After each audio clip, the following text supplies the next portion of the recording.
Әр істің бір жақсылығы бар, ой салар әңгіме. Бір бала жолға шығыпты. Күнде күлімдеп нұрын төгіп тұр екен. Бала кенеттен сүрініп жығылыпты. Тізесін жарақаттап, маңдайында тасқа ұрып алыпты. Сонда әлгі бала: «Құдай-ау, қандай қорғаушы едің, жығылып қалдым ғой» деп ренжіпті. Осылайша ол келесі жолға түседі. Ал бірінші кетіп бара жатқан жолымен жүргенде алдында жатқан улы жыланға тап болатынын ол білмеді де. Ары қарай кетіп бара жатқанда сіркіреп жаңбыр жауып, күн күркірепті. Жаңбырдан тығылу үшін ол үлкен ағашқа қарай жүгіреді.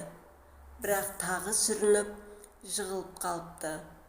Бұл жолы да жаңбырдан тығылуға да мүмкіндік бермедің. Өзің қандай қорғаушы едің деп Құдайға реніш білдіріпті. Тағы жолын ауыстырып, келесіне түсіпті. Бірақ ол жаңағы өзі аясына тығылмақшы болған үлкен ағашқа найзағай түсіп, әп-сәтте от құшағына оранғанын байқамапты.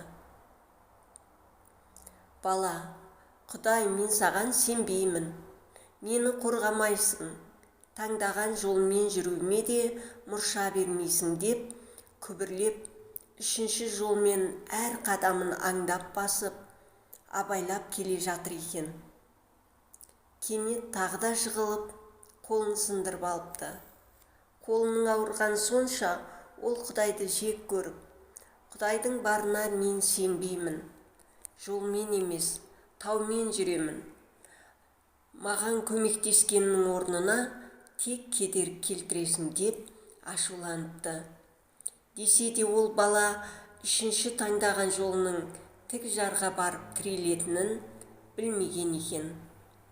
Сонымен бала биік тауға қарай өрмелеп кетіпті. Көп күш жұмсап, шаршап, әрең дегенде таудың биігіне шығады. Ал биіктен бағана өз жүрген үш жолда анық көрініп тұр. Бірінші жолдағы улы жылан, екіншісіндегі найзағай түсіп өртенген ағаш, үшінші жолдың ешқайда апармайтыны, яғни екінші басындағы жар. Бала тек сонда ғана жаратушының оны әрдайым қорғап келгенін түсінген екен. Күпірлік қылып бәрін жамандыққа жорудан аулақ болайық.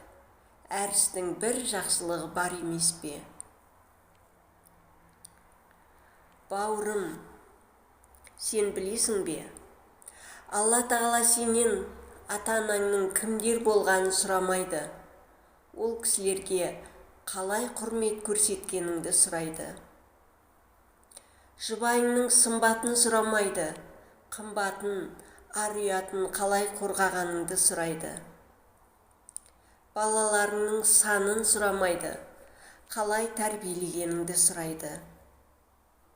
Сен білесің бе, жаратушы жалақыңның қанша болғанын сұрамайды, ақшаны қандай жолмен тапқаныңды және қандай мақсатта жұмсағаныңды сұрайды. Жұмыс орныңның мәртебесін емес, оны қалай орындағаныңды сұрайды. Қандай ауданда тұрғаныңды сұрамайды, туыстарыңмен және көршілеріңмен қалай сыйласқаныңды сұрайды. Сен білесің бе, жаратушы сенен теріңнің түсін емес, мінезің мен ісіңді сұрайды. Қашан ауырғаныңды, қандай емханаларда емделгеніңді емес, науқастардың көңілін сұрамағаныңның жайын сұрайды.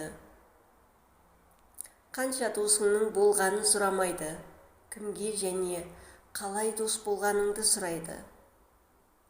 Сен білесің бе, Алла Тағала тұрып жатқан үйіңнің қандай болғанын сұрамайды, қанша адамға пана болғаныңды сұрайды.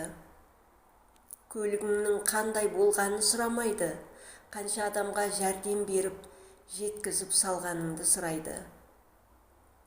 Киіміңнің саны мен сәнін сұрамайды, қанша адамға жылу сыйлағаныңды сұрайды. бауырым, біле жүргейсің, қандай қымбат киім кисең де, соңғы киімің кебін болатынын ұмытпа. Қандай қымбат көлік мінсең де, соңғы көлігің табыт болатынын ұмытпа. Қандай қымбат үйде тұрсаң да, соңғы үйің қабір болатынын ұмытпа. Осыларды әрдайым есіңнен шығарма.